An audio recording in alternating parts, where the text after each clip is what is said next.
And now to Venezuela. Vice President Mike Pence will announce sanctions on Venezuela. This ahead of that country's election on May 20th. Joining us now is Blood Profits author Vanessa Neumann. Vanessa, we haven't sanctioned Venezuela's oil just yet. Nope. But could that be the next thing that happens? And if we did, what would that do to the country? Okay. I doubt that the Americans will. In fact, in various talks around Washington, D.C. and, at think tanks, they've said that that's unpalatable, really, to the U.S. government for a number of reasons. First of all, they don't need it. The Venezuelans are doing an excellent job collapsing their own oil economy. Production is way down.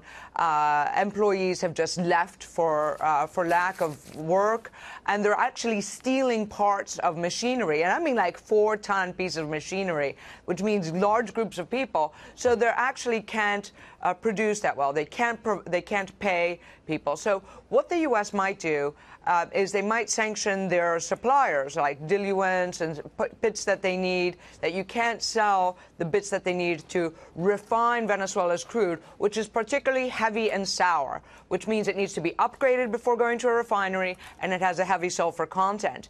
If the U.S. sort of sanctions the oil industry, even though a lot of the money it still goes basically to the military and the corrupt regime and not the people, the U.S. is afraid it will own the problem of the humanitarian crisis, that will be blamed on the Americans, rightfully or wrongly. So why have that headache when you could just let it implode on its own and tinker at the edges? Yeah, that makes a lot of sense, the public relations aspect of this. What are we seeing now with the people of Venezuela? I know there's been starting to look like almost like a Middle Eastern refugee sort of situation with the exodus of people into neighboring countries. Yes. What is that all about?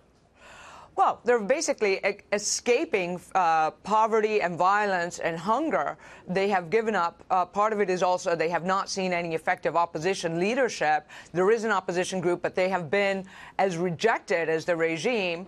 They see the regime keeps cracking down. A majority of Venezuelans are hungry. They've lost 24 pounds in the last year. They can't get food and medicine. They have a mortality rate higher than that in Syria of infant mortality. So they're just leaving. So the U.S. expects that 1.7 million will leave this year. That's as many as have left in the last 3 years for neighboring countries. Brazil and Colombia are up in arms because they're just coming across the border, and they're literally posting military at the border. But what are they going to do? They're also going in boats to the Caribbean islands, particularly that belong to the Netherlands. And this is getting worse and worse and worse. We're having a hyperinflation of 18,000%, according to the IMF. We're already there, which means that, you can't, 5 years retirement buys less than a cup of coffee. So it's, the hunger is just accelerating rapidly, and no regime has ever survived this kind of hyperinflation for long. Vanessa, sorry, it's Liz McDonald.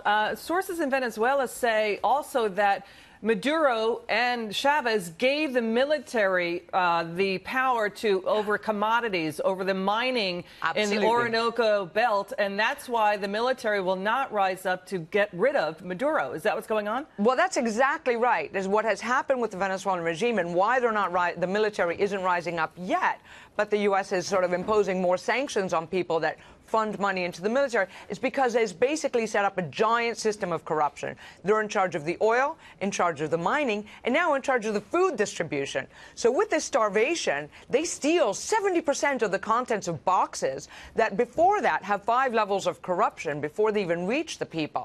So this is why they're not rising up, because they feel that if the opposition wins, they're going to be, they're going to be crucified and they're going to lose their money. So the U.S. is trying to basically be very strategic in sanctioning the heads. One thing we can say about what we have seen in the sanctions is the Americans know what's going on.